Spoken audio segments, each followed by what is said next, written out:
ఈ ప్రశ్న ఎన్టీపీసీలోనిది. మన ఛానల్లో చెప్పే ప్రతి ఒక్కటి ప్రీవియస్ ఇయర్ పేపర్లోనిదే. In the given figure DE is a tangent. ఇది ట్యాంజెంట్ అంట to the circle at the point B. ఈ ట్యాంజెంట్ పాయింట్ బి దగ్గర మీట్ అయిందని అర్థం. In triangle ABC constructed A and C are the points on the circumference. Circumference అంటే circle మీద ఉన్న points అని అర్థం. With AB equal to AC అంటే AB side AC side equal అని అర్థం. టూ సైడ్స్ ఈక్వల్ అంటే ఇక్కడున్న యాంగిల్ ఇక్కడున్న యాంగిల్ కూడా ఈక్వల్ అని అర్థం. గుర్తుపెట్టుకోండి. If angle ABC equal to 65, ABC ఇక్కడ యాంగిల్ 65 అంట. Then find the angle BAC. BAC ఈ యాంగిల్ కావాలి. ఇది 65 అన్నప్పుడు ఇది కూడా 65గా, ఎందుకంటే టూ సైడ్స్ ఈక్వల్ కాబట్టి.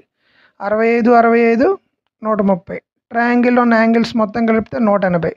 సో మిగతా యాంగిల్ ఎంత వచ్చింది? 180లోంచి 130 తీస్తే 50. Angle BAC equal to 50. Second option. అదండి. రెండో క్వశ్చన్లోకి వెళ్దాం. అంటే కొంచెం అప్డేటెడ్ మోడల్స్ ఇవి.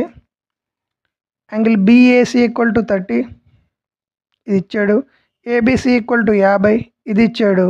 CDE equal to 25. తెలియని వాళ్ళ కోసం చెప్తున్నా. ఇలా 3 ఇచ్చినప్పుడు ముందు ఇలా యాంగిల్ సింబల్ ఇచ్చినప్పుడు మధ్యలో ఏదైతే ఉంటుందో దానికి సంబంధించింది ఈ 30. క్లియర్? ఇప్పుడు బిఏసి 30. అలాగే ఏబిసి ఈక్వల్ టు 50 అంటే మధ్యలో బి ఉంది కదండి, బి దగ్గర 50 వస్తుంది. సిడిఈ ఉంది కదండి, మధ్యలో డి ఉంది కాబట్టి డి దగ్గర 25 వస్తుంది. ఇప్పుడు యాంగిల్ ఏఈడి కావాలి. ఏఈడి అంటే ఇగో ఈ ఎక్స్టర్నల్ యాంగిల్ మనల్ని అడిగాడు. ఈ సమ్ని రెండు రకాలుగా మాట్లాడుకుందాం రండి. 30 50 80 ఇది ఎక్స్టర్నల్ యాంగిల్ కదా. సో ఇక్కడ యాంగిల్ 80 వచ్చింది. ఇది 80 25 మొత్తం ఎంత? 105. దీనికి ఎక్స్టర్నల్ యాంగిల్ ఈ. So answer 105. ఇది ఒక రకం. ఇంకో రకంగా మాట్లాడుకుందాం రండి.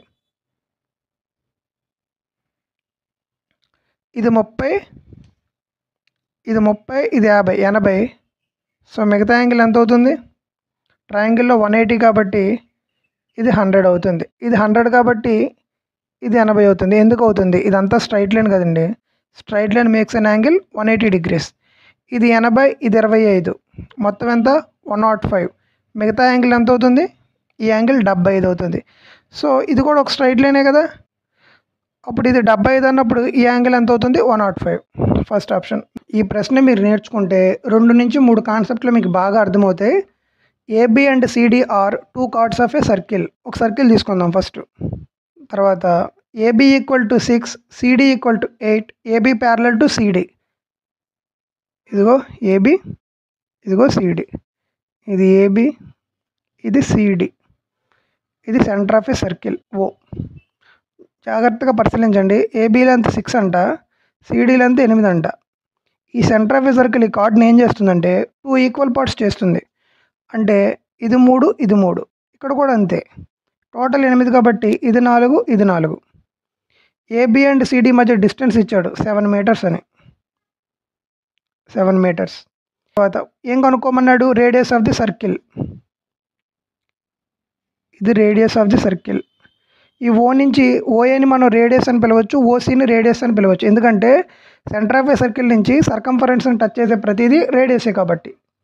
ఇప్పుడు మీకు కనుక పైథాగరస్ ట్రిప్లెట్స్ 3 4 5 గుర్తుంటే కళ్ళు మూసుకొని 5 ఆప్షన్ నెంబర్ 4 5 అని పెట్టచ్చు. ఎందుకంటే చూడండి ఇక్కడ 4 ఉంది, ఇక్కడ 3 ఉంది. సో ఇది 5 అనుకోవచ్చు, ఇది 3 అనుకోవచ్చు. చూడండి 3 square + 4 square అంటే 25 అంటే 5 సాటిస్ఫైడ్. అలాగే ఇక్కడ 3 ఉంది, ఇక్కడ 4 ఉంది, ఇక్కడ 5 పెట్టుకున్నాం అనుకోండి. 3 square + 4 square 9 + 16 25. ఇక్కడ 5 ఉంది, అగైన్ సాటిస్ఫైడ్.